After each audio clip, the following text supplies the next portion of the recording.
O caldo engrossou, o mercúrio está esquentando. Pois é. Vocês devem estar sabendo que teve um motim dentro da Câmara dos Deputados. Os aliados do Bolsonaro resolveram subir o tom contra o Hugo Mota, que mostrou fraqueza. E se ele mostrou fraqueza, ele precisa estar do lado mais forte, por incrível que pareça. Pela primeira vez, a oposição começa a se tornar mais forte. O Centrão está vindo do lado deles. E a gente vai falar sobre isso aqui, tá? Isso aqui é interessante. Hoje é dia 8 de agosto, esse é o nosso Chá da Tarde. Vamos entender o quanto isso aqui pode estremecer a base do judiciário essa semana. Vamos entender? É o seguinte, antes de mais nada, inscreva-se no canal, curta, compartilhe, se ajuda e ajuda bastante. Vem comigo, tá? Matéria do Globo. O acordo por fim do motim une bolsonaristas e Centrão para blindar parlamentares do judiciário. O que é o motim? É o seguinte, ontem, a oposição, anteontem, né, ficou ali por 30 horas em sinal de protesto, tomou o plenário e falou, não vai ter sessão, vamos paralisar tudo. E ficaram 30 horas, passaram uma noite no escuro, depois de um ato covarde, né, de desligar a luz e tirar a força dos parlamentares que foram eleitos. O que aconteceu? Deu pressão. O Hugo Mota não conseguia resolver o problema, tiveram que chamar o Arthur Lira. Eu conto um segredo para vocês não espalham para ninguém. O Arthur Lira detesta o Lula. O Arthur Lira, uma figura assim, bem articulada, chamou os líderes do Centrão e falou, olha, se a gente não fizer nada agora, daqui a pouquinho o STF vai deitar e rolar em cima da gente. Então vamos fazer um acordo. A gente para com o nosso motim, né? Ou seja, os bolsonaristas vão parar com o motim deles, o Centrão adere e aí o Hugo Mota faz um acordo para tirar o fim do foro privilegiado. Acontece que o foro privilegiado, os ministros estavam utilizando, ministro do STF, para ameaçar os deputados. Ontem uma jornalista deixou claro que um ministro do STF falou que se eles pautarem o impeachment lá no Congresso Nacional, os ministros do STF vão pegar processos de corruptos que estavam parados e dar andamento só para pressionar. Ou seja, é a degradação total da democracia brasileira. O que acontece? Com as demandas negociadas, o fim do foro privilegiado vai à votação. Uma pauta que o Brasil espera há anos. O fim do foro privilegiado vai acontecer, deputados e senadores vão sair das garras do Supremo Tribunal Federal e o Supremo Tribunal Federal está cada vez mais na mira do Congresso. Então, segundo a matéria, o acordo costurado entre os líderes partidários para colocar fim ao motim da oposição no Congresso envolveu a negociação para votar uma pauta de blindagem dos parlamentares em relação ao judiciário. Como a mídia é mau caráter. Não é blindá-los, é tirá-los da ameaça. Essa mídia não sabe o que é, ou melhor, elas sabem o que é democracia e lutam para que isso não aconteça. Porque se a democracia realmente existir, tanto deputados quanto o judiciário vão trabalhar com independência, sem um ser vítima do outro. Hoje, o legislativo é vítima do judiciário. E aí, parece que o negócio está mudando. Vamos falar outra pauta importante. O Lula quer ser lembrado como o maior inimigo das Américas, dos Yankees malvadões, dos Estados Unidos. Pois é, ontem a Embaixada Brasileira ligou um dane-se para o ministro Alexandre de Moraes, disse que o Alexandre de Moraes é a chave, né? Ou seja, é a peça-chave de toda censura e violação de direitos humanos no Brasil, e que todos os aliados do Moraes serão monitorados. Pois é. Eu saiba, aqui no Brasil, os poderes são independentes entre si. E, vamos dizer, a pressão da embaixada americana foi contra o Moraes, contra o STF. Hoje o Lula sai em defesa do STF. Parece até que eles têm algum conluio, será? Valdo fez a publicação. Itamaraty chama encarregado dos Estados Unidos para esclarecer a nova nota em tom de ameaça aos ministros do STF. Ora, isso não é papel do Itamaraty. O Ministério das Relações Exteriores convocou nesta sexta-feira o encarregado de negócios da Embaixada dos Estados Unidos, Gabriel Escobar, para uma nova cobrança e pedido de explicação sobre a nota publicada pela representação americana no país, fazendo ameaças diretas ao ministro do Supremo Tribunal Federal. E a apuração é do Valdo Cruz. Eu não sei o que aconteceu, mas acredito muito, né, que os Estados Unidos podem mandar uma carta de resposta escrita assim, for you, tá? É o que eu acho. Mas olha só, o Ivan Kleber, correspondente de Londres, também fez a publicação aqui falando sobre esse caso. Acompanha. O Itamaraty convocou o representante dos Estados Unidos no Brasil para expressar, aspas, profunda indignação com postagens recentes do Departamento de Estado e da Embaixada Americana nas redes sociais. Ainda de acordo com reportagem da emissora CNN Brasil, para o Itamaraty, as publicações representam, aspas, clara ingerência, fecha aspas, em assuntos internos e, aspas, ameaças inaceitáveis a autoridades brasileiras. Em mais um episódio aí da crise das relações diplomáticas entre Brasil e Estados Unidos. Eu sou Ivan Kleber, falo diretamente de Londres, no Reino Unido, e hoje é sexta-feira, dia 8 de agosto de 2025. Muito obrigado a todos pelo carinho da audiência. É isso aí, Lula. Continua. Continue entornando o caldo, que você vai ajudar muito o Brasil. Pode continuar, tá? E aí saiu uma publicação do Meio Independente hoje, tá? Tá saindo um burburinho aí, pelo menos no momento em que eu tô gravando esse vídeo agora, tô gravando são 2 horas da tarde, mais 7 ministros, né, ou figuras, podem levar uma Magnitsky na Zureia, tá? Sexta Magnitsky. Mais 7 Magnitsky devem ser aplicados pelos Estados Unidos nesta sexta-feira. Foi uma informação feita e anunciada, né, pelo próprio governo do Donald Trump. Olha, a gente já estuda mais 7. O problema é, quem? Não sabemos. Pode ser o Davi Alcolumbre, porque não pauta o impeachment do Alexandre de Moraes? Pode ser. Barroso ou Mota? O Mota tá tirando dele da reta, hein? Quem será que será os alvos, né, dessa Magnitsky? O que eu quero falar com vocês, e eu tô percebendo, né, no último andar da carruagem, né? Então eu avalio muito a questão geopolítica, as articulações, tanto da China quanto dos Estados Unidos. Os Estados Unidos não está dobrando, ele está triplicando a aposta aqui na América do Sul. Eles não querem mais deixar a América do Sul como um brinquedinho da China. Vou te dar um exemplo. Ó, a CNN Espanha. O governo de Trump duplica a recompensa pelo presidente da Venezuela, Nicolás Maduro. Agora é 50 milhões de dólares, tá? Se quer ganhar uma boladinha, ó, Trump, eu quero meu prêmio, eu vou contar pra você, eu tenho uma informação, o Maduro tá na Venezuela, tá? Então pode ir lá pegar ele, que eu quero meus 50 milhões de dólares. É o seguinte, o Trump tá subindo o tom. Aquele papo de, vamos resolver tudo pela diplomacia, tá acabando. A paciência tá se esgotando.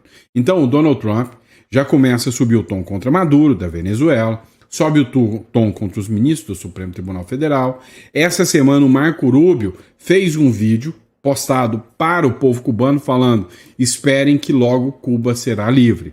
E aí é a mesma linha, ou seja, a direita cansou de dialogar com autoritários que fingem ser a turminha do amor, né? Que fingem ser as vitiminhas, né? Esse negócio de Hamas, a questão dos palestinos lá começou a cansar. Aqui no Brasil, a China mandar e o crime organizado, o PCC tomar conta de tudo, tá cansando. Lá na Venezuela, o trem de Aragua mandando droga para os Estados Unidos, tá cansando. Exemplo para vocês. Olha só, matéria de 2 horas atrás. Israel aprova o plano de Netanyahu para ocupar a cidade de Gaza. Pois é, Israel cansou, quer eliminar o Hamas por completo.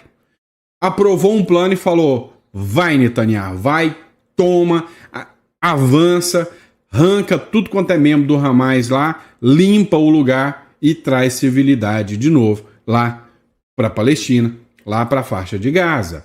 Meu amigo, há pouco tempo atrás, isso seria impossível de se ver. Impossível. Mas agora, volta a tomar corpo, né? É uma discussão de que, olha, lá na Palestina, sai grupos terroristas, sai isso e aquilo, vamos limpar. Tanto é que até o Irã anunciou agora que vai parar de financiar o Hezbollah, né? O negócio tá apertando o cerco, ou seja, a direita cansou de ser o passivo, cansou de, vamos trazer aqui para o discurso do Brasil, né? Andar dentro das 4 linhas da Constituição. E aí tá todo mundo assistindo o Lula, vendo isso acontecer e querendo bater de frente. Olha o que o Ivan Kleber falou aqui, né? Sobre o plano do Netanyahu. Pessoal, ficou sem áudio, né? Depois eu coloco, tá? Ficou sem áudio o vídeo do Ivan Kleber aqui. Mas vamos lá, para mostrar para vocês que a direita tá cansando, vamos lá. Líder da extrema direita, né? Eu piro quando eu vejo esses jornaizinhos, né? Falando, extrema direita. Nunca a esquerda é extrema, né? Líder de extrema-direita de Portugal quer proibir a entrada de Moraes no país. Olha, é o seguinte, o Trump quer aplicar a lei Magnífica nos jornais? É só observar qual jornal chama a direita de extrema-direita e chama a radical esquerda de democrática. Você já vai ver a linha de raciocínio dessa turma. Pois é, o André Ventura, lá de Portugal, ele simplesmente quer partir para cima do Alexandre de Moraes, ou seja, deu para entender que os países estão dando uma guinada à direita e estão ficando de saco cheio, né, desse discursinho. Pois é, tá cansando. Pessoal, vamos falar de outro assunto agora que eu acho interessante. Já ouviu falar do MBL, Movimento Bumbum Livre, Movimento Brasil Livre? Pois é, tem uma turma de lá que eu gosto. Não vou mentir para vocês, não. Tinha o Fernando Holliday, viu a luz e saiu do MBL. Tem um que ainda tá lá, que é o Guto Zacarias, né? Tem o Kim Kataguiri, que, cara, ultimamente tá difícil de tragar. Agora, tinha um que chamava Márcio Colombo. Eu vi uma nota hoje que diz o seguinte, nota oficial. Comunico que encerro o meu ciclo no MBL, movimento do qual fiz parte desde 2017. Saiu bem, tá? Agradeço a todos os amigos e colegas do movimento por tudo. Inicio agora outra etapa e seguirei firme, atuando politicamente em defesa das bandeiras que acredito e represento, em prol da minha cidade, que é Santo André, e do meu estado, São Paulo, do Brasil.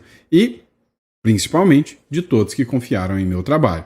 Vamos juntos construir um futuro grandioso para o nosso Brasil com muita fé. Ou seja, Márcio Colombo é um dos poucos vereadores que a MBL conseguiu eleger. O pessoal está saindo fora do MBL. Então, tanto é que o Fernando Holliday, né, ele falou, bom saber disso, né, que você está saindo. Outro vereador era o João Betega, né, que também foi expulso do MBL porque não segue a cartilha doutrinária do MBL. Cara, essa turma do MBL me cansa, tá? Antes eu achava que a turma que eu tinha uma falta de paciência maior era a turma do PSOL, com Boulos. Hoje eu estou começando a entender que o MBL é tão chato ou mais do que o PSOL, né? E aí o João Betega é expulso do MBL após crise interna e renúncia coletiva de assessores. Ou seja, a turma do MBL virou uma verdadeira seita. Agora, um dos principais agentes e figuras do MBL é o Kim Kataguiri, deputado federal. O Kim Kataguiri, o papel dele é muito mais enfrentar o Bolsonaro e o bolsonarismo do que o Lula, o petismo e o Supremo Tribunal Federal. Para ele, o Brasil está na mais ampla democracia e a culpa de tudo isso é do Bolsonaro. Tanto é... Não, vamos assistir esse vídeo aqui e vamos comentar, vem comigo. Mentiram pra você quando disseram que Davi Alcolumbre seria obrigado a pautar o impeachment de Alexandre de Moraes caso 41 senadores apoiassem a medida. Vamos lá, a mentira tá aqui, tá? Eu não sou bolsonarista, só para deixar claro para vocês, mas em momento algum eu vi o Sóstenes ou qualquer um falando que com 41 assinaturas o Davi Alcolumbre seria obrigado a pautar. Eu não vi Nicolas Ferreira, não vi Sóstenes Cavalcante, não vi nenhum deles falando isso. A única coisa que eu vi, e eu tô acompanhando política há muito tempo, falo isso aqui, todo dia, 4 editoriais por dia, a única coisa que eu os vi fazendo foi dizendo, olha, com 41 votos, assinaturas, a pressão é maior porque nós temos maioria. Então nós temos melhores condições de pressionar o Davi Alcolumbre. É simplesmente isso. Em momento algum mentiram, dizendo que com 41 assinaturas são obrigados. Desculpa aí, mas essa informação, pelo menos até onde eu sei, não é verídica. Não existe, nunca existiu no regimento do Senado e justamente é o que Davi Alcolumbre reafirma agora, dizendo que nem se tiver 81 assinaturas, ele abre o pedido de impeachment. Eu disse... Vamos lá. E aí ainda ele defende aqui, né, o regimento interno, dando esse arbítrio ao Davi Alcolumbre. Kim Kataguiri, se você quiser fazer uma coisa legal, vai um recado para você. PEC da pauta popular.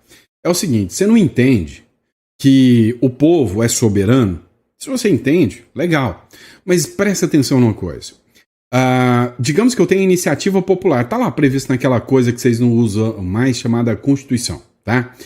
Você pega a Constituição e ela fala que iniciativa popular, né, é uma das formas do exercício direto. Eu vou apresentar um projeto de lei, conseguir iniciativa popular. É justo um presidente do Senado travar? Outra questão, a gente fala em maioria. Se eu tenho uma maioria do pedido do Senado ou da Câmara, não deveria ser obrigado o presidente pautar? Você imaginou se alguma entidade corrupta, um grande banco ou alguma, sei lá, uma JBS da vida, simplesmente ter uma conversa, né, um tanto quanto delicada com o presidente da Câmara, ele faz qualquer lobby que ele quiser. Então, PEC da pauta popular é o seguinte: colha os números de assinaturas necessários para a iniciativa popular. E aí você vai fazer um pedido de uma pauta popular, ou seja, fim do foro privilegiado. Eu defendo, você defende também. Fim do foro privilegiado, tá lá, parado. Protocola o número necessário de assinaturas para a iniciativa popular para que ele vote. Se for ruim, vai perder. Se for bom, vai ser eleito. Então, protocola o pedido, mas ele tem que entrar na pauta da próxima sessão. Se o presidente da Câmara ou do Senado não pautar, ele está desrespeitando o povo. Simplesmente deve responder por falta do decoro, porque está desrespeitando o povo. É simples, é o povo que tem que ser soberano. Pois é, não sei se você lembra, mas eu já apresentei esse projeto e a turma do MBL não quis tocar isso, a turma do Bolsonaro também não quis, eu entreguei na mão do Eduardo Bolsonaro, ele não quis. Então, assim, por que todo mundo tem medo de encarar a realidade e falar é poder demais na mão do presidente da Câmara e do Senado? É que vocês não querem bater de frente com os caras, né? No começo do ano, que era uma fraude, que era uma farsa, que era um acordão que os senadores bolsonaristas estavam fazendo ao votar em Davi Alcolumbre. Eles têm um discurso muito macho contra o Supremo, mas na hora do voto escolhem um presidente do Senado que todo mundo sabia que não moveria uma palha contra os abusos do Supremo Tribunal Federal. Nisso eu concordo, né? Nisso eu concordo. Um erro foi apoiar o Davi Alcolumbre, totalmente errado para mim, eu não concordei. Acho errado que o pessoal do Bolsonaro apoiou Davi Alcolumbre, mas realmente o Kim falou uma coisa, ele tem um discurso alto contra o STF, coisa que o Kim não tem. Mentiram para você também dizendo que a paralisação na Câmara dos Deputados tinha resultado num acordo para pautar a anistia na semana que vem. O próprio líder do PL agora dá um discurso pedindo desculpas a Hugo Mota e dizendo que ele nunca se comprometeu a pautar a anistia na semana que vem. Essa é a diferença entre mim e os bolsonaristas. Eu nunca vou te vender uma falsa esperança. E nem também vai participar do movimento, né? Porque, assim, uma das formas é pressionar, porque hoje, nas vias normais, vocês sabem que não tem força nenhuma. Então, cá entre nós, né? Seria interessante, Kim, você não tá do lado do PT pedindo a desobstrução enquanto alguém tentava fazer alguma coisa. Ou você acha que o Brasil não perdeu o rumo, né? É interessante. Outra questão, também foi feito, né? Esse pedido de desculpa do Sóstenes, achei que foi até justo da parte dele, mas também, né, acho que deu mais resultado do que qualquer coisa que tenha sido feita, né, pelo MBL, tá? Acho que foi muito interessante essa postura do Sóstenes, afinal, foram os líderes que conversaram e disseram que iriam pautar, né? Então, sem a pressão, sem a paralisação, nem os líderes iam pautar, não, iam discutir. Foi mais do que não fazer nada, né? Eu nunca vou criar um factoide em troca de likes, vendendo para vocês uma coisa que não vai acontecer. Eu nunca vou discursar uma coisa, ter uma postura incisiva em relação ao Supremo e na prática ter um voto contrário. E na prática, votar no presidente da Câmara ou no presidente do Senado, eu sei que jamais fariam nada em relação ao Supremo Tribunal Federal. A culpa de enganar eleitores para me eleger a todo custo, eu não carrego. Tá bom, já cansou. Seguinte, me cansa mais do que o PSOL, né? Olha, o MBL, ele tá entrando em alguns conflitos, tá? E aos poucos, né, o pessoal tá pulando fora do MBL. Esse é um cara que eu respeito muito do MBL, tá? Ex-MBL, que é o Fernando Holliday. Dá uma olhada no que ele fala aqui. O Kim Kataguiri arregou. Depois de passar um vexame ficando ao lado do PT enquanto a oposição fazia o seu trabalho de obstrução no Congresso, ele simplesmente não quis debater comigo. O Inteligência Limitada me procurou ele e ele não quis marcar o debate. E sabe por que você não quis marcar esse debate, Kim? Porque, infelizmente, você se transformou num covarde. Você se transformou em um frouxo, em um bunda mole. Você não pode debater comigo porque você sabe que o movimento que você defende, faz parte, o MBL, tem um armário cheio de podridão, que fede. Você, o turista sexual, o pilantra de vinhedo, volta e meia ficam falando, o Holliday é um traidor, mudou de lado, não dá pra confiar. Mas a verdade é que ao longo desses 10 anos, praticamente, de carreira política, eu cometi muitos acertos e muitos erros, sim. Mas todos eles foram à luz do dia. Você não pode debater comigo porque eu sei o que vocês fizeram escondido, por debaixo dos panos. Eu sei o que realmente lhes motiva. Kim, você não é o bom como tenta parecer, não é o honesto, não está acima das disputas políticas, porque se tivesse, toparia o debate. Você se rendeu aos interesses pessoais de um grupo que mais parece uma seita. E eu falo isso não com um ar de arrogância de quem ganhou um debate por WO, não é isso não. Eu falo com um ar de indignação, sim, mas também de decepção. Porque você podia ter sido grande. Você podia ter sido uma das vozes que representa de fato a indignação dos brasileiros, mas não. Você escolheu os interesses individuais e escusos. É muito triste. Mas eu vou parar por aqui. Vou parar por aqui e só vou pedir uma coisa. Lave a sua boca antes de falar do trabalho da oposição. Lave a sua boca antes de falar da minha história. Porque você é moleque. Você é moleque. Pois é, né? Roupa suja aí. E eu ainda tenho uma visão. O Kim Kataguiri tá indo pro lado errado, tá? Não é um cara ruim, mas tá indo pro lado errado. Agora, ali dentro do MBL, eu vi muita coisa, assim, acompanhando, tá? Muita coisa esquisita. Teve também uma discussão aqui do Constenaro. Também é outro que o MBL, sabe, usou e sacaneou o cara. Tá? Esse aqui é o Arthur Duval, um cara que eu literalmente lá em 2016, quando eu comecei a acompanhar a política, era o canal dele, do Nando Moura, que eu seguia, mas hoje sinceramente é intragável, os caras se perderam por completo. O próprio Nando Moura já mandou o MBL a favas, fez denúncias sobre o MBL, né, de desvios de recursos, entre outras coisas, se tornou inimigo. É um grupo que está querendo aparecer a todo custo, né, com base nos conflitos, nos embates. Então, essa turma do MBL, cara, podia somar e não dividir. Só podia sair logo de cima do muro, né? Vai logo pro lado da esquerda se é o que interessa a vocês, porque papel de direita vocês não estão fazendo. Vocês têm que aprender uma coisa, tá? E eu falo, porque já levei porrada demais quando eu falar eu não sou bolsonarista, porque eu tenho críticas. Mas uma coisa é certa, eles estão fazendo muito mais do que o MBL. Não existe projeto de governo quando não existe liberdade. Os bolsonaristas estão certíssimos em entender que não há liberdade nesse país. E sem liberdade você não pode nem discursar. Vocês não têm coragem, o Kim Kataguiri, por exemplo, não tem coragem nem de fazer críticas e pedir um impeachment de um ministro do STF, porque ele sabe o que chega no outro dia. Então como é que você pode debater, discutir? Você não pode fazer denúncias, né, sobre os abusos que estão acontecendo. Como advogado, eu tenho toda certeza, né, tem que ser muito mau caráter para não reconhecer os abusos que estão acontecendo em relação aos presos do 8 de janeiro.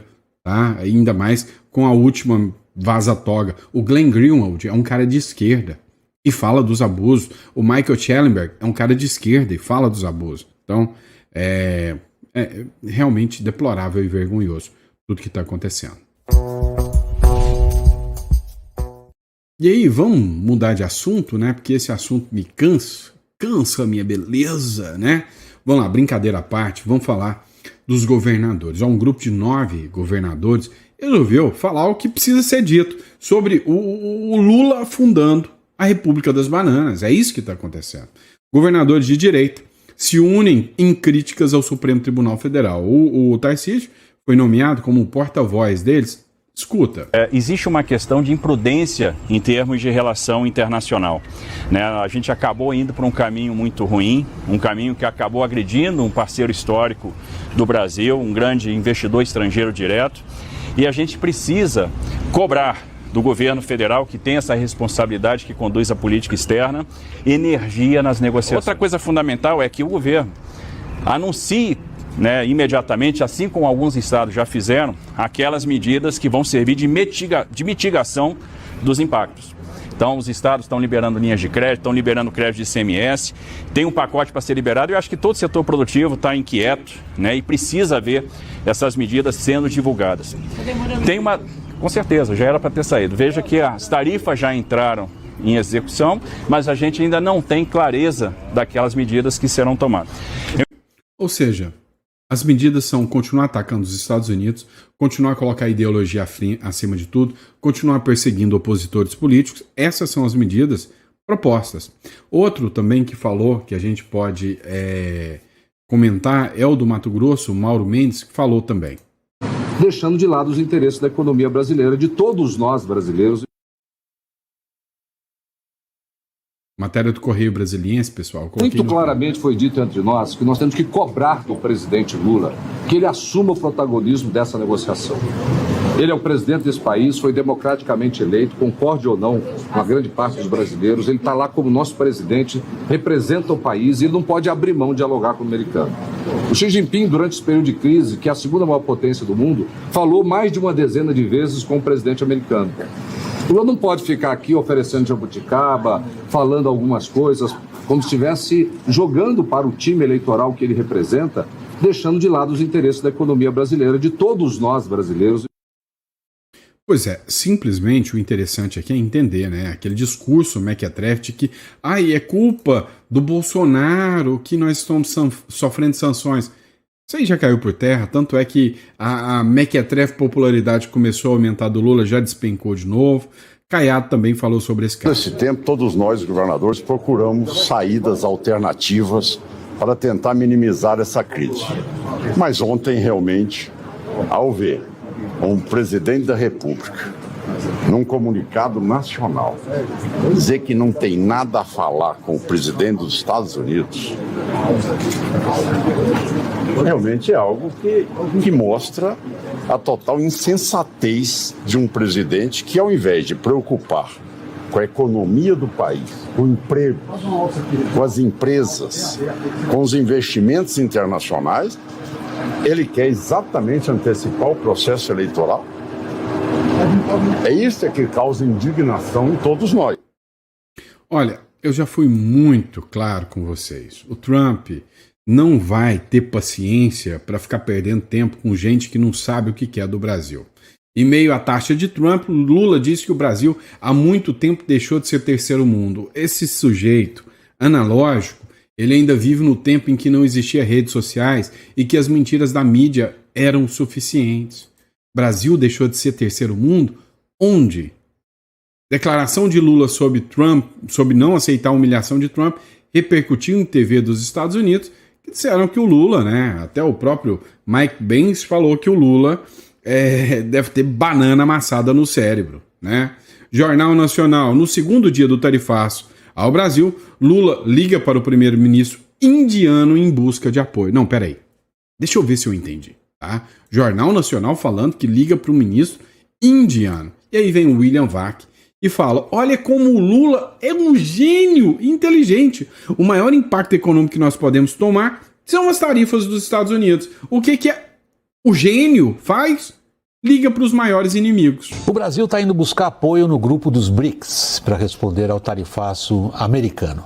Começou com um telefonema de Lula para o chefe de governo da Índia, Narendra Modi, e deverá ser seguido por outro telefonema de Lula, desta vez para o presidente da China, Xi Jinping, que é o verdadeiro dono dos BRICS.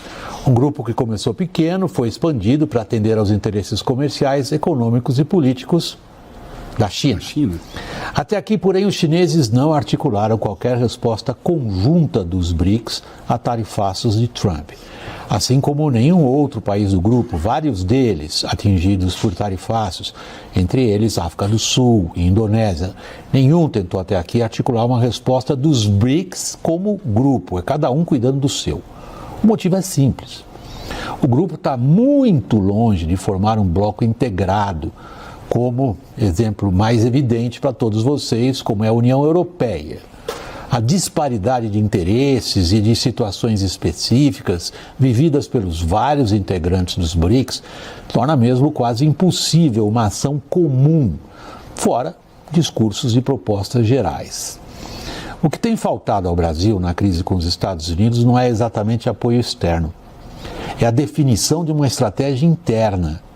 O que se conseguiu até aqui, por exemplo, como exceção ao tarifaço de Trump, deveu-se, sobretudo, a interesses de empresas americanas. Sim, é fato. As exigências políticas feitas pela Casa Branca para encerrar a imposição de tarifas ao Brasil não podem ser aceitas por qualquer governo que se considere soberano.